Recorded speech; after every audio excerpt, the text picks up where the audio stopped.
like a buttercup. You're a Barbie doll. Show them all what I'm made of. Strut down the hall. Won't stop till I get enough. All right, let's jump right into this deep dive today. We're looking at some pretty interesting news, breaking news actually, from the FDA. Oh. So get this, they've just announced that they're banning Red 3. Okay. That common red food dye. It's also known as erythrocene. Maybe you've seen that on a label. I've seen that before, yeah. And it's actually in like a ton of stuff, almost like 3,000 food products. Really? Wow, 3,000. Candies, cereals, baked goods, even some medications. Huh. I wouldn't have expected that, all those things. And the really wild part, Yeah. this news just came out today, January 15th, 2025. Wow. So it's hot off the press. So the question we're going to be looking at today is why ban it now? I mean, it's been around for decades, right? Yeah, that's pretty interesting timing for sure. Right. Well, so for folks who might not be familiar, Red 3 is a synthetic dye. It's derived from petroleum. Okay. And it's been used, well, like you said, extensively to create that like really bright cherry red color that we see in so many foods. And it's not just a small number of foods. It's like, we said 3,000 products. Yeah. That's huge. And, the Environmental Working Group, they have this food scores database. Right. And it really shows just how common this dye is. So I guess that kind of brings us back to the question of, if it's been around for so long and it's so common, why is the FDA taking action like now? Well, they put out a statement about this whole thing. And basically what they said is there's evidence that it causes cancer in male rats. Okay. That have been exposed to, high levels of Red 3. But here's the thing. They also said that, like, the way that it causes cancer in rats, that doesn't really happen in humans. So it's carcinogenic in rats, but not humans. Yeah. That seems like a contradiction. Like, why ban it then? Yeah, that's where it gets kind of interesting. So this is where the Delaney clause comes in. Okay. Have you heard of that before? I've heard of it, but I couldn't really tell you exactly what it is. All right. Yeah. So basically, it's a pretty significant piece of legislation, and it prohibits the FDA from approving any color additive that's been shown to cause cancer in any animal. Oh, wow. Regardless of whether, the way it does it is relevant to humans or not. Sure. So it's like a really, really precautionary approach. So even though science, is saying, hey, this might not be a direct risk to us because it causes cancer in rats, it's just like, nope, can't have it. Exactly, yeah. Yep. It's, better safe than sorry, I guess. Right.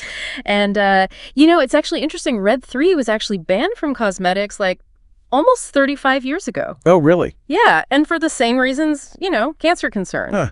Yeah. So I guess it makes you wonder why it took so long for, them to do something about it in food. Yeah. I mean, it's not like, this is a brand new thing, right? Yeah. This concern's been around for a while. Right. So I'm curious, was there pressure on the FDA to make this change? It's interesting because this ban didn't just come out of nowhere. Yeah. So the Center for Science in the Public Interest, CSPI, you've probably heard of them. They actually petitioned for this ban, along with like 23 other organizations and scientists. Wow. Back in 2022. Okay, so this has been brewing for a while. Yeah. So like, what are they saying now that it's, finally happening? Well, Dr. Peter Lurie, he's the CSPI director, he said, and I quote, "This is a welcome but long overdue action from the FDA, removing the unsustainable double standard in which Red 3 was banned from lipstick but permitted in candy." Lipstick versus candy, that's a good way to put it. Pretty striking. It really makes you think about how these regulations are applied, right? Yeah.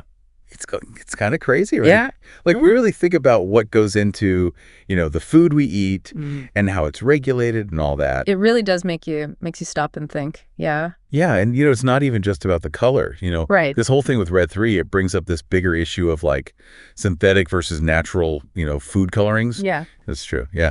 While all these companies are trying to figure out, okay, what are we going to replace this with? Right. There's a pretty good chance they're going to be considering natural options. Yeah, definitely. But how do those stack up? Like, are they actually better? Well, so natural colorings, those come from things like fruits, vegetables, minerals, stuff like that. And generally they're seen as like safer, healthier, which is why more and more people are looking for them. So could this ban on Red 3 like actually kind of push things in that direction even faster? It's possible. Yeah. But natural colorings, they have their own like challenges, you know? I would say. Like they can be way more expensive to make. Mm-hmm. And the colors themselves, they might not be as like intense or as stable as the synthetic dyes. Okay, so like I'm thinking like a strawberry yogurt Yeah. might not be as like vibrantly pink Exactly. if it's colored with natural stuff. Yeah, that's a good example. And there's technical issues too. Like some natural colorings, they can change color, you know, they're exposed to heat or light, Oh, wow. or they can interact with other ingredients in a way that like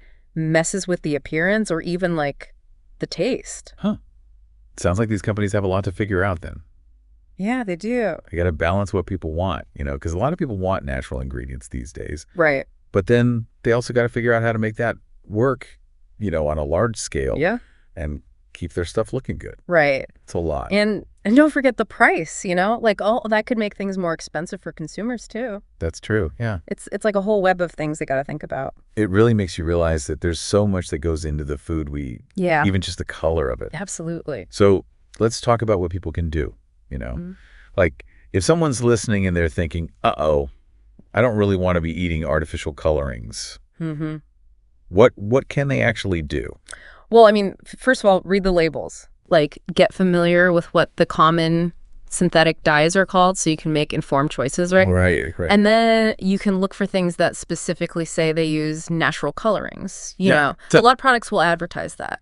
And what about the CSPI and that food scores database? Oh, yeah. That's a really good resource. For It that. is. The CSPI has tons of information on, like, food additives, their effects on health, all that. And their database, it lets you search for specific things Okay. and see how they, you know, measure up in terms of safety.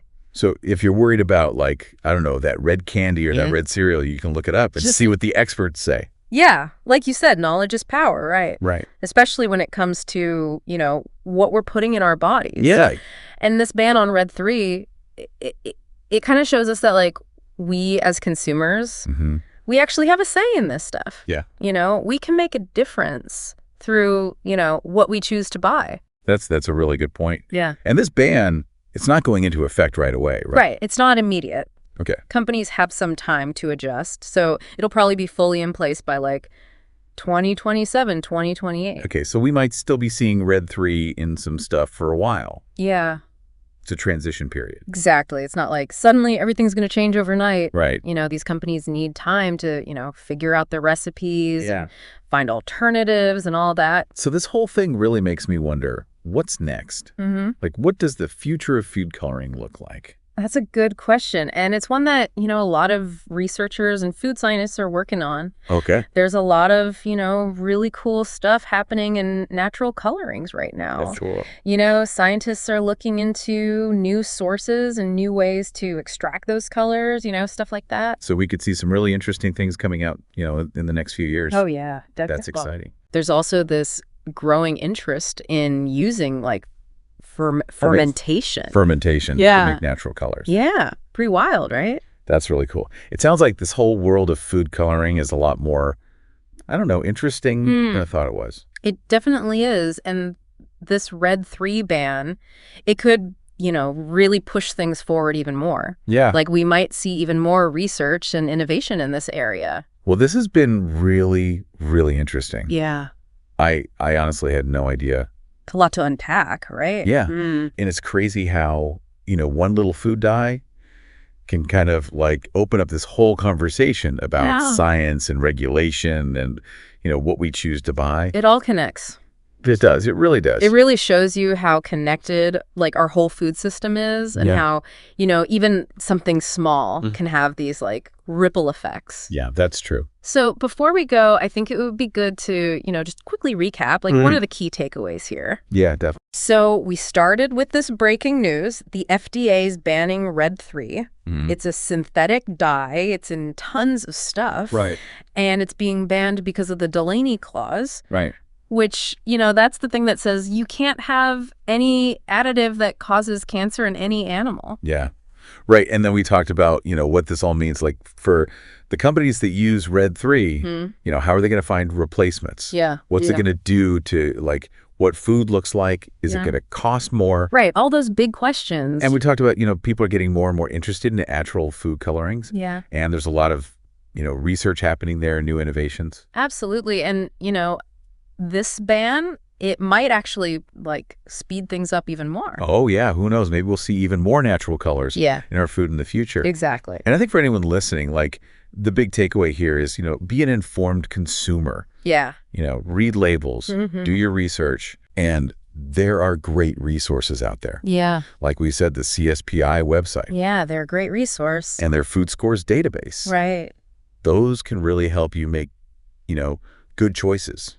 Absolutely. Choices that, work for you. Yeah, you have the power to decide what you eat. And this whole thing with Red 3, it really, I don't know, it just shows you that, even something as simple as, the color of our food. Yeah.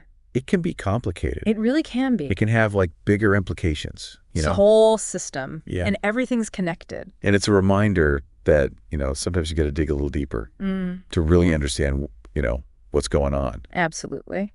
So what we've talked about today, this is, the latest news. Right. As of, today, January 15th, coming 25. Things can change quickly. Yeah, who knows what's going to happen tomorrow, right? Exactly. So, stay curious, keep asking questions, and keep, exploring this whole world of food. It's fascinating stuff. It is. It really is. And who knows what kind of discoveries are, waiting for us in the future. Right. What if we start seeing, colors from, I don't know, some crazy new natural source? Right. Or what if we have new technology that, lets us create totally different colors, in a way we haven't even thought of yet? Yeah, that's a cool thought. The future of food, it's pretty exciting. It is. It really is. So for now, we hope this deep dive has given you something to think about. Yeah, hopefully you learned some new stuff. And maybe it'll even make you, take a closer look at what's on your plate. Yeah, appreciate the, the colors and the flavors and all that. Absolutely. So until next time, keep exploring, keep learning, and, enjoy your food. Bon appétit. Sound the alarm. I'm coming up. We'll have a ball. I'm sweet like a buttercup. You're a Barbie doll. Show them all what I'm made of. Strut down the hall. Won't stop till I get enough.